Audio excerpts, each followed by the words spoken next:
Hello, I'm Greta Tita Gita Mayor. Thank you so much for subscribing this channel.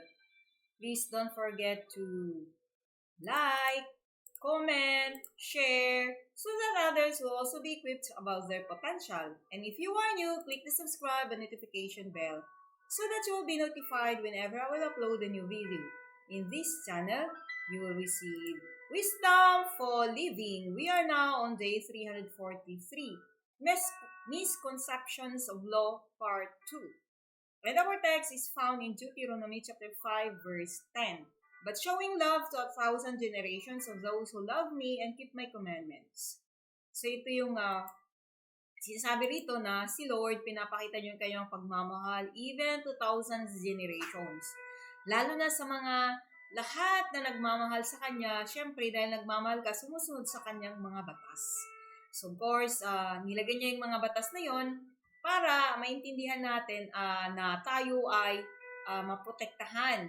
Okay, so nilagay niya yung mga batas na yon para maiprotect ang bawat isa sa atin kasi mahal niya ang bawat isa. Kaya lang mali yung ating pagkaunawa, maraming mga misconceptions about laws and principles in life. So sa pinag-aralan natin kahapon, may dalawang misconception. Ang akala ng karamihan negative, ang dating is hinihigpitan at saka pinagbabawalan. Actually, hindi ka hinihigpitan at pinagbabawalan. Law just protect you from any danger. For example, yung ginagamit ko na illustration na yung ating, example, yung ating katawan na kailangan ang law ng ating body need to maintain 75 to 85% of water. Kapag bumaba dyan, yung ating tinitake, hindi natin ma-maintain, sigurado magkakaproblema, di ba? So, it means kapag sinunod natin yon, we will be protected from any sicknesses. Pero pag in-violate natin yon, sigurado we will suffer the consequence. So God loves us so much, that's why He gave us this law, He established these laws, which is the natural and the spiritual laws, para tayo ay maiprotect, tayo ay hindi mapahamak. So, yun. Kaya lang, maraming mga misconceptions. So, in this video, I will also talk about two misconceptions again. So, yung pinakauna na misconception ng karamihan tungkol sa batas ay ito yon. Misconception: laws bind us. Some laws appear to bind us and we therefore find them to be irritating. Traffic laws are good examples of these laws. One day as I rode in the car with my son, I tried to beat a yellow light because I was a little late. So, yan yung sinasabi ng ating author. So, he's trying to beat the red light kasi nga, malilate na siya sa kanyang pupuntahan. I think we can relate to that. So, dahil nagmamadali ka na kasi tanghali na or malilate ka na, tapos dadagdagan pa ng ng traffic, nako, nakaka-irritate, di ba? Pero actually, sino may kasalanan doon? Siyempre, tayo, kung may appointment tayo, dapat ay maaga. So, yun yung kanilang illustration, example ng ating author. At sabi pa niya, as the light changed, my son said, Daddy, the light is changing. Just I pressed the accelerator to make the light. He spoke again, Daddy, you've got to stop. And then, thou goest too fast, O Dad. Because I had taught him to stop at red lights, I slammed on the brakes and we came to a halt with a terrible screech. The law concerning red lights was particularly binding to me that day. And nakaka-irritate yon. Pero actually, pwede nating maiwasan yon kung tayo ay maging maaga. So, traffic light does not cause us to be late. We just need to follow and obey because that's for our protection. Siyempre, pag walang traffic light sa kalsada, nako, baka magbabanggaan at maggigit-gitan at mag-iinitan sa kalsada. Kaya mahalaga yung traffic light. And these are laws na kung saan hindi dapat i-violate kasi mapapahamak ka. Or pwede kang mapahamak. So, ito yung pangalawang misconception sa video ito. And sabi rito, misconception: laws rob us. The belief that laws prevent us from receiving the best things of life is also a false understanding of the nature of law. This perception often occurs when something we want defiles a given law, but we want it anyway. A young Christian girl who wants to marry a nice-looking, well-behaved guy who isn't saved thinks God is unfair when He says not to be yoked with unbelievers See 2 Corinthians chapter 6 verse 14. So this is an example that a lot of young people are violating na kung saan sabi akala unfair si God. Bakit naman ganon? But I know a lot of young people who married unbeliever that their life was not easy because their husband is unbeliever. So may consequence yun. Once you violate the law, there will always be a consequence. So God loves us. That's why He laid down laws and principles para maging maayos sana yung ating buhay. Kaya lang negative yung ating pagkaunawa o pagka-receive, yung ating natanggap na mga conception or truths about laws and principles. But actually, laws are given to protect us from any harm. Kaya hindi unfair si God. Mas magaling pa ba tayo sa ating tagapaglikha? Of course not. So, ang ating tagapaglikha, alam niya kung anong the best para sa atin. Kaya nga siya naglagay ng law para hindi tayo mapahamak because He loves us so much.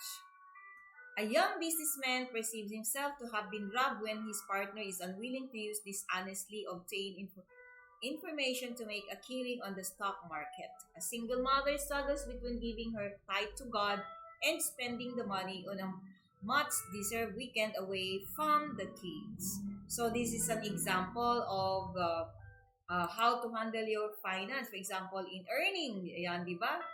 Yung finance natin, kapag finance ang pinag-usapan, naku, grabe, intindi talaga nito. Kaya gaya ng isang businessman, para lang siya kumita, ay handa siyang maglabag sa batas at tuntunin. Wala siyang pakialam. Pero dahil ang kanyang asawa, syempre hindi siguro kinakaya yung hindi magiging honest. So, ano yung kanyang ginawa? Nag-resist siya. Pakiramdam niya, ninakawan siya. Nasayangan siya. So, hindi niya alam na mas malaki pang mawawala sa kanya kapag in-violate niya yun. Or somebody who is willing o mother na gusto niyang spend yung kanyang anak, yung kanyang pera doon sa weekend away ng kanyang mga anak. Pero dahil kailangan mag-tithe or sabi niya, single mother struggles between giving her tithe to God and spending the money on a must-deserved weekend away from the kids. So, di ba? Nag-struggle. Bakit nag-struggle? Remember, we are not the owner of our life. We are not the owner of everything that we possess. If God is our owner of our life, of course, He will take care of us. So, dapat maintindihan natin yon. So, why we give? Because we recognize Him as our God. We recognize Him as the owner of our life. Pag siya nagmamayari ng lahat, bakit mo hindi ibigay yung dinidiman ng may-ari? May-ari yan eh. Do you have the right to withhold it? Do you have the right to spend it in your own way? No way. Only the owner has the ability. We are just a steward. Yun dapat yung ating maintindihan. Pero you don't know na yung pagbigay mo ng tithes is a protection for your finance. Kasi nga, ang pagbibigay mo sa Kanya is recognizing as the Lord of your life, the owner of everything that you possess. So sabi mo, Jesus, you are my Lord, pero hindi mo kayang ibigay yung tithe na kung saan ay utos niya. At ang pagbibigay ng ikapo ay pagpapakita, God don't need your money. He needs your obedience. Tinitignan niya yung ating heart kung handa ba tayong sumunod sa mga batas at tuntunin. Kasi yung pangako niya, my God will supply all our needs according to His riches in Christ Jesus.